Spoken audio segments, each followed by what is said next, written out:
আসছি থেকে রান্নাবান্নার খাবারে কোনো টেস্ট পাচ্ছিলাম না, তাই একদম দেশীয় স্টাইলে বিরিয়ানি রান্না করলাম। যেহেতু আমি সব মশলাই নিয়ে আসছিলাম, তাই খুব একটা কষ্ট হয় নাই, আর একদমই দেশি দেশি একটা ভাইব আসছে। চলুন আপনাদের সাথে শেয়ার করি। আর রান্না করতে করতে কিন্তু আজকে অনেক গল্প করব। সো আমি রান্নার সব উপকরণ একসাথে করে নিয়ে নিছি, এতে রান্নাটা অনেক বেশি ইজি হবে। গুঁড়া মশলাগুলো বের করে নিছি, গুঁড়ো দুধ, জিরে বাটা, তারপর মরিচ গুঁড়া, শুকনো মরিচ নিছি সালাদের জন্য, লবণ, তেজপাতা, গরম মশলা সব কিছু নিয়ে নিছি। এবার প্যানের মধ্যে তেল দিয়ে আগে আমি একটু বেরেস্তা করে নিব। বেরেস্তা দিলে না বিরিয়ানির উপরে অনেক বেশি মজা লাগে। সো বেরেস্তাটা আগে করে নিচ্ছি। কিছু কাজ আমি একটু আগে বাগে করে নিচ্ছি, যেমন কাটাকুটি। এখানে কাঁচামরিচ নিয়ে নিচ্ছি। কাঁচামরিচটা না একদম বড় সাইজের। এই মরিচগুলো তেমন একটা ঝাল হয় না খেতে, বাট টেস্ট ভালো আসে। সো আমি এখানে বেশ কয়েকটা কাঁচামরিচ নিয়ে নিছি। যেহেতু আমি একার জন্য রান্না করতেছি, আমি একটু বেশি পরিমাণে রান্না করি, কারণ এখানে সারাক্ষণ রান্নায় ইনভেস্ট করে কি করব। সো একটু বেশি পরিমাণে রান্না করি, যাতে 2 দিন 3 দিন চলে যায়। আমি এখানে আজকে একটু ট্রিক্স খাটাবো, যেটা আমি পরে দেখাচ্ছি। আর এখানে আলুগুলো একদম বড় বড় টুকরা করে কেটে নিচ্ছি। এখানে চিকেনের মধ্যে প্লাস বিরিয়ানির মধ্যে অ্যাড করব, তাই পেঁয়াজ বেরেস্তাটা আমি একটু একদম লাল লাল করে করছি। খুব সুন্দর একটা ঘ্রাণ আসতেছিল। এই পর্যায়ে সবটা উঠায় রেখে ওই তেলের মধ্যেই আমি এখন চিকেনটাকে কষাবো। দ্যাটস ওয়াই আগে গরম মশলাটা দিয়ে দিচ্ছি। এখানে আমি একদম দেশি মশলা ইউজ করছি। এখানের মশলাগুলোতে না এক্সট্রা অনেক ঘ্রাণ থাকে। তো আমি এগুলো দেশ থেকেই নিয়ে আসছিলাম। দারচিনি, এলাচ, তেজপাতা সব দিয়ে একটা ভাজা ভাজা ফ্লেভার আসার পরে এখানে পেঁয়াজ কুচি অ্যাড করব। বেশি করে পেঁয়াজ কুচি দিব। আর এখানে আমি বেশ খানিকটা চিকেন নিছি, যদিও আমি একা মানুষ, বাট এইখানেই মেইন ট্রিক্সটা। আমি চিকেনটাকে এখানে রান্না করা হয়ে গেলে হাফ তুলে রাখবো চিকেন আর কি কষা হিসেবে ভাতের সাথে খাওয়ার জন্য। আর বাকি হাফের মধ্যে আমি বিরিয়ানি মশলা অ্যাড করে দেন ওইটাতে বিরিয়ানি রান্না করব। তো এখানে আমি রসুন কুচি করে নিচ্ছিলাম। আমি রসুন বাটাটা ডায়োমার্টে পাই নাই, তখন অ্যাভেলেবেল ছিল না। দ্যাটস ওয়াই আস্ত রসুনই নিয়ে আসছি। তো এখানে এখন কাঁচামরিচগুলো অ্যাড করে দিছি। রসুনটা অ্যাড করে একটু ভেজে নিব। এরপরে বাটা মশলা যেটা আদা বাটা, ওইটা ইউজ করব। তো এখানে একটু ভাজা ভাজা হয়ে গেলে দেন বাটা মশলা যেটা আদা বাটা আমি নিয়ে এসেছিলাম ডায়োমার্ট থেকে, ওইটাকে ইউজ করে দিছি। এখানে না বিরিয়ানির আলাদা রেসিপি করার কিছুই নাই, অ্যাভেলেবেল আপনারা পেয়ে যাবেন বিরিয়ানি রান্নার রেসিপি। সো আমি একটু গল্প করি। আমার ইউনিভার্সিটি এখানে উইকে 1 দিন, তো আমি ভালো সময় পাচ্ছি রান্না বান্না করার বা কোরিয়াটা এক্সপ্লোর করার। যেহেতু আমি এখনই জবে ঢুকতেছি না, সো একটু এক্সপ্লোর করতেছি সব কিছু।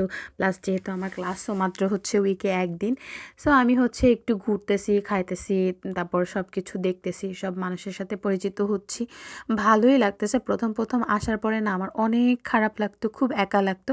বাট যেহেতু অলমোস্ট 14-15 দিন হয়ে গেছে, সো এখন একটু মানিয়ে নেওয়ার চেষ্টা করতেছি। এখন মন খারাপ করেও তো কিছু করার নাই, চাইলেই তো আর ফিরে যাওয়া যাচ্ছে না।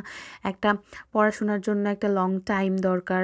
সো এই টাইমটা তো আমার চাইলেও আমি ফিরতে পারতেছি না, তাই সবটাকে একটু মানিয়ে নিচ্ছি। তো এখানে আমি চিকেনটাকে দিয়ে দিলাম। চিকেনটা এখন সুন্দরভাবে কষা করে নিব। একটু টমেটো সসও আমি অ্যাড করছি, যাতে একটা ট্যাঙ্গি ফ্লেভার আসে। তাই চিকেনটাকে এখন ভালোভাবে কষানোর পরে আলু দিয়ে দিয়েছি। আলুগুলো আমি একটু বড় সাইজেরই রাখি সবসময়, যাতে না দেখতেও ভালো লাগে। আর গোটা গোটা আলু আমার সবসময় পছন্দ।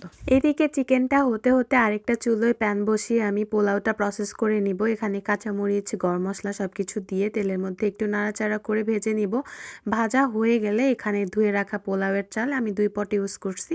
তো এই চালটাকে দিয়ে এবার ভালো করে ভেজে নিব। আমি চালটা ভেজেই রান্না করি। অনেকে দেখা যায় 30 মিনিটস চাল ভিজায় রেখে কিভাবে জানি রান্না করে। ওইটা আমার আর কি পারফেক্ট হবে না। এই ভয়ে আমি সবসময় চালটাকে ভালোভাবে ভেজে চালের দ্বিগুণ পরিমাণ পানি দিয়ে দেন রান্না করি। এখানে এখন আমি পরিমাণ মতন সুন্দর লবণ দিয়ে দিছি। আর আমি পোলাওতে একটুখানি আদা বাটা ইউজ করি অলওয়েজই, একটা ফ্লেভার আসে সুন্দর। তাই তো একটু আদা বাটা দিয়ে এবার ভালো করে ভাজা ভাজা করে নিব। একদম পানিটা একটু শুকায় একদম ভাজা ভাজা হয়ে যাবে। দেন আমি এখানে পোলাওয়ের চালের পরিমাণের ডাবল পরিমাণ পানি দিয়ে দিব। তো পানিটাও আমি এখানে গরম পানি ইউজ করছি। পোলাওতে অবভিয়াসলি গরম পানি ইউজ করতে হয়, নাহলে চালটা দেখা যায় একদম নরম হয়ে যায় অথবা শক্ত থাকে, মানে পারফেক্ট হয় না। সো এখানে আমি পানি দেওয়ার পরে বিরিয়ানি মশলা এখানে অল্প একটু দিয়ে দিছি, আবার চিকেনের মধ্যেও আমি অল্প একটু দিয়ে দিব। পানি দেওয়ার পরে মশলাটা দিলে হয় কি, পোলাওয়ের পুরোটা চালের মধ্যে সুন্দরভাবে মশলা পারফেক্টলি একদম মিশে যায়। এখান থেকে এখন আমার চিকেন রান্নাটাও হয়ে গেছে। আমি এখান থেকে হাফ চিকেন উঠায় রাখবো, এটা ঠান্ডা হলে পরে আমি ফ্রোজেন করব। আর বাকি হাফের মধ্যে আমি বিরিয়ানি রান্না করব। কি সুন্দর একটা ট্রিক্স বলেন। এখন হচ্ছে একবারে আমার ২ টা রান্না হয়ে গেল। আমি বেশ কিছুদিন রিল্যাক্সে উইদাউট রান্না থাকতে পারবো।